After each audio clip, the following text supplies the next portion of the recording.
Hey guys, it's Emma here. I figured I would get my channel started with a playthrough of the game that I enjoy the most and have easily sunk the most hours into so far, which would be Breath of the Wild. I was never much of a video game kid growing up, so the first Zelda game that I ever played was actually Phantom Hourglass on the DS, and I would have been maybe 12 or 13. I played it a few years after release. I had it sitting on a shelf for many years and finally broke it out of sheer boredom one day and actually really liked it. I loved everything about it, in fact, the puzzles, the combat, the story, and the characters. I didn't even hate like the Temple of the Ocean King, despite it being so widely regarded as like the worst part of many Zelda games. I even dug out my DS a few weeks ago and did another playthrough for nostalgia's sake. But back to the subject at hand, let's jump into the opening of Breath of the Wild and knock out the first shrine together. Thanks, guys.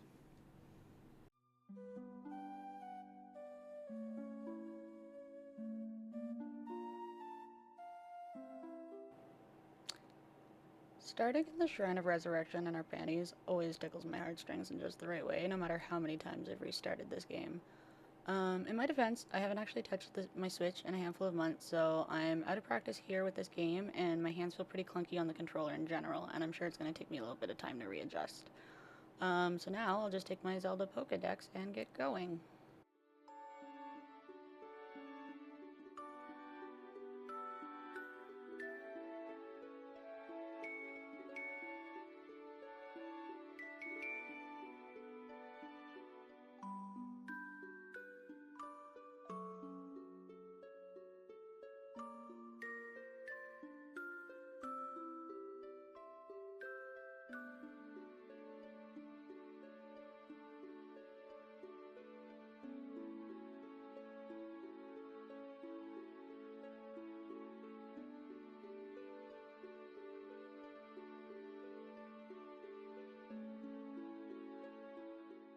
As much as I enjoy the clean Link aesthetic, I'm gonna take the minimal damage protection of these basic clothes until I can snatch something better.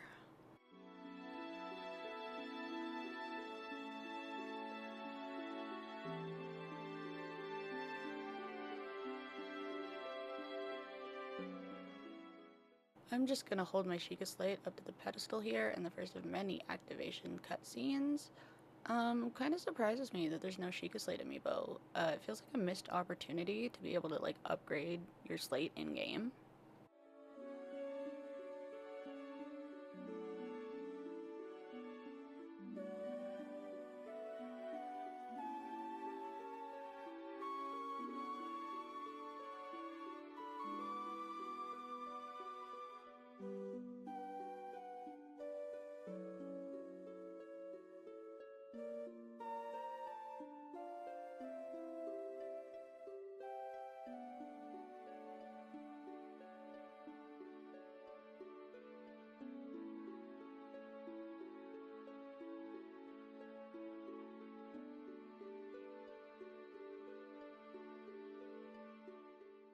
No pressure or anything, not like you just woke up from a 100-year snooze with zero memories of what happened to land you in said 100-year snooze. Time to save the world and junk.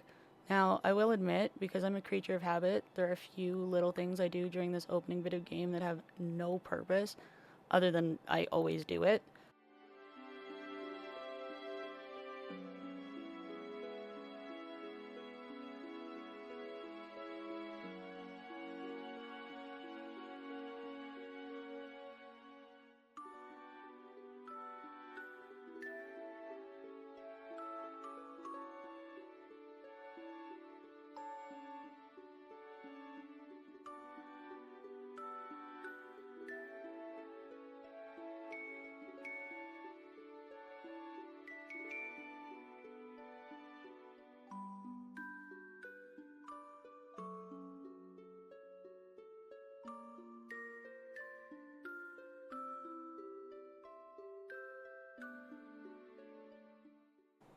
Like, on my way down this hill, I'll always grab all the sticks and mushrooms that I walk past, but leave it if it's not, like, directly in my path.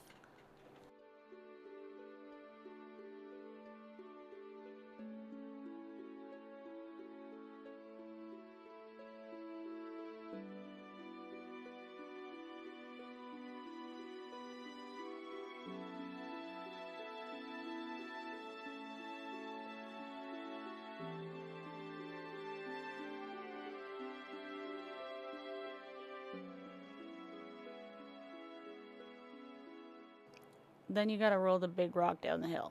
I don't make the rules.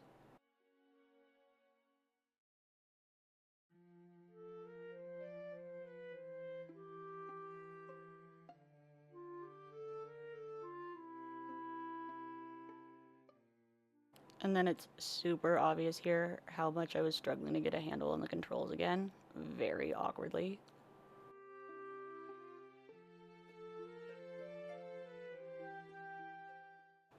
Gotta talk to this old fart and pretend like he's about to give me the plot twist of a lifetime.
Another one of those things that I'm just going to chalk up to an old habit is lighting the campfire on my way by as well.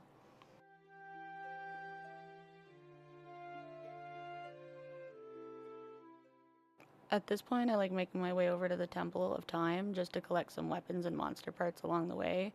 It usually also helps to reacclimatize to the game controls after not playing for a while. I'll just do a big lazy loop there, taking out any bokoblins I see on my way.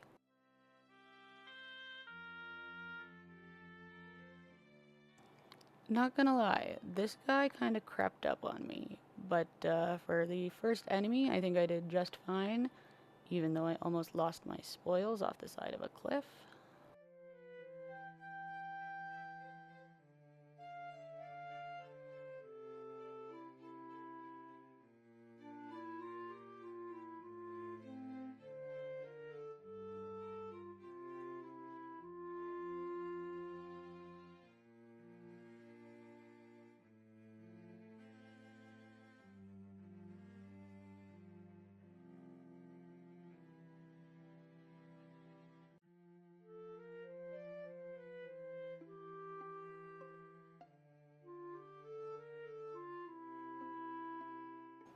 Just making my way slightly east up to the temple.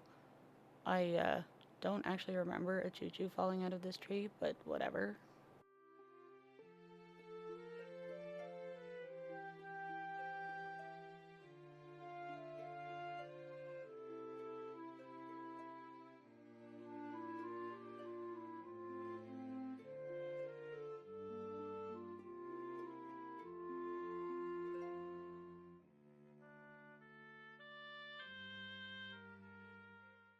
Now, this guy made me laugh, not only because I mistimed my strikes so badly, but also because this freeze frame just like perfectly showcased his little butt cheeks. See them? Do you see them?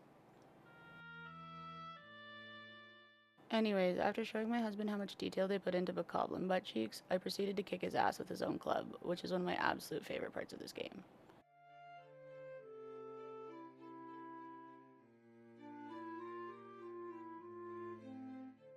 I'll make my way up the various sets of stairs on my way up to the giant goddess statue, wrecking all the enemies and picking up loot and opening chests. Pretty boring stuff, but it's just part of the routine, and I am a creature of habit.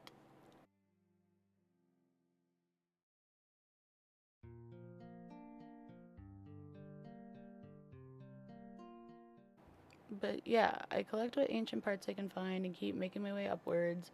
I'm also a big fan of the vantage point that you get of the Great Plateau from the top of the temple stairs. I find it kind of puts things into perspective now that I have the further context of what the whole map looks like. Like, the first time I played through this game, I honestly thought that the Great Plateau was the entire map, And when I finally made my way off the plateau and activated the Dueling Peaks tower and like realized the scale of things, I was actually in awe.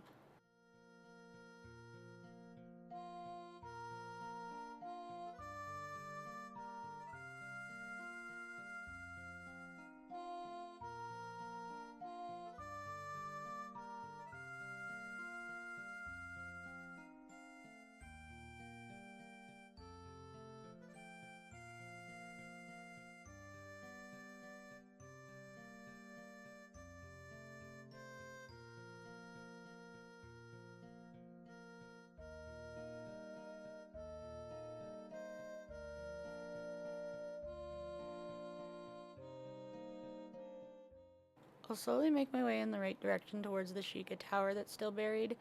I like taking out all of the enemy camps and spare Bokos milling around the tower, and there's also a seared steak to be found somewhere between these 2 points of interest.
The last part of this little mission is sneaking up on the handful of Bokos that are guarding the pedestal that I need to access.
Okay, now this little runaround that the old man gives us regarding the tower just straight up pisses me off, and it always has.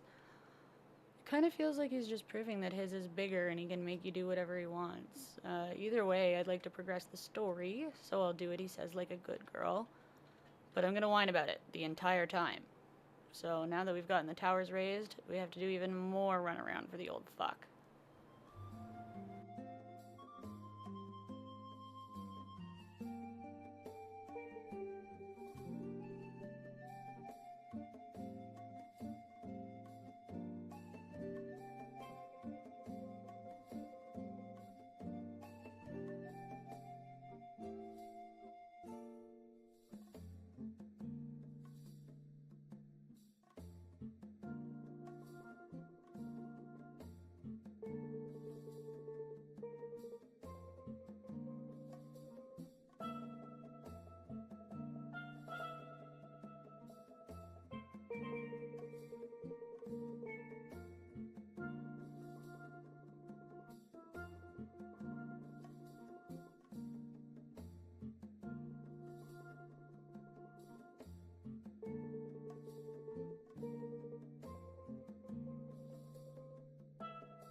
He tells us we can have his paraglider, which is needed to get off the Great Plateau and access the rest of the map, but he only offers us a trade.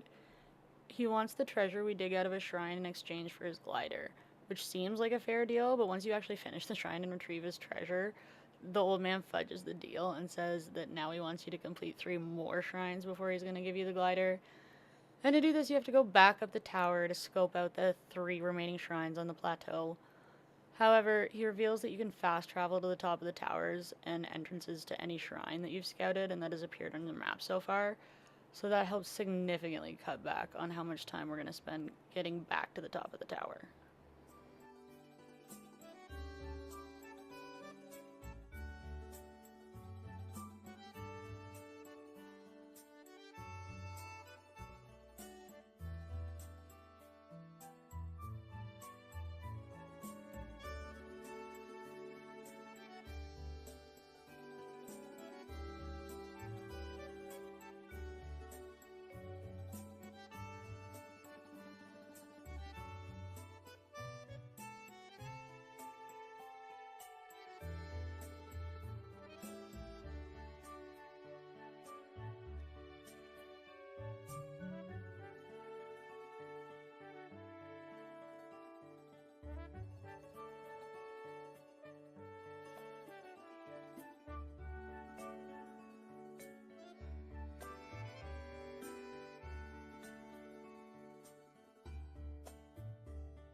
Anyways, once we're done talking to him, we can make our way over to the first shrine, which is the Oman O shrine. It's basically just one bokoblin camp in between the old man and the shrine, so we can just plow through that. We're still only seeing red bokos so far, so we can make pretty short work of them.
Once we enter the shrine and go down, we're faced with the Magnesis Trials, which I think is an excellent first shrine, if a little simple for longtime Zelda fans.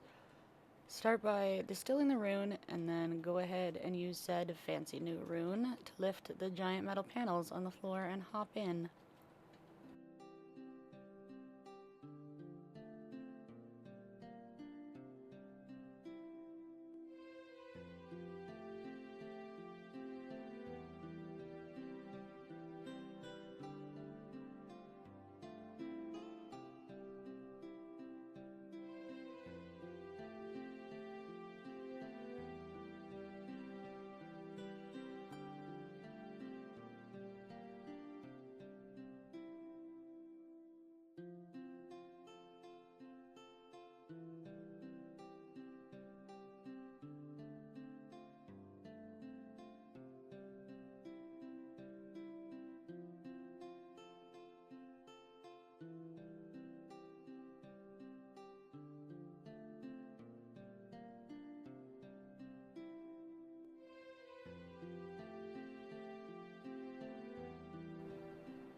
Pull out the metal block that's in your way and hop over to the other side to face a super low level guardian. You can take him out in just a few swings and move on really quickly.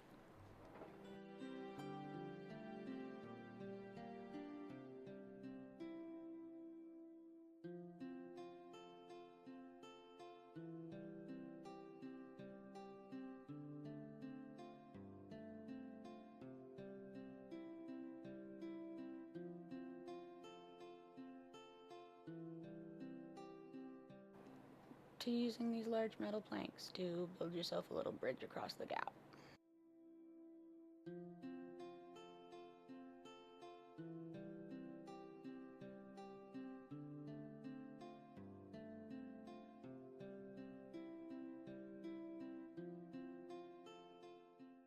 Then you can use Magnesis to pull down this chest for a traveler's bow if you want it before heading in to see the monk.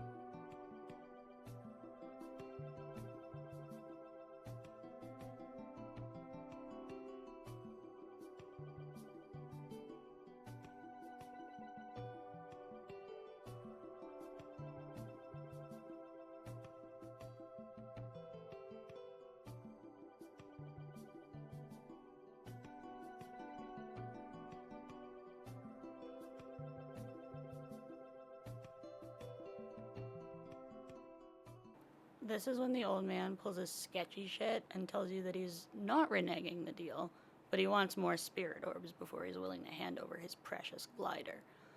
So now we could make our way back to the top of the Sheikah Tower to scout the last 3 shrines.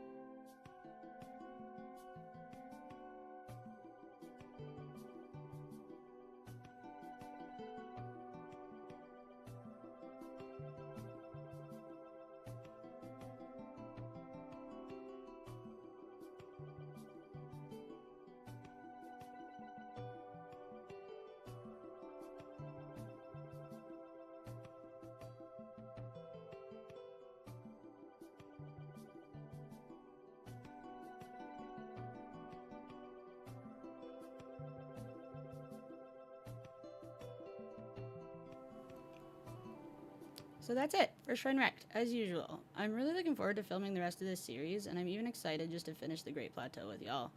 It'll probably take me a little while longer to seriously readjust to the controls of this game, but the past few months, any and all of my gaming has happened on either my laptop or my husband's fancy PC.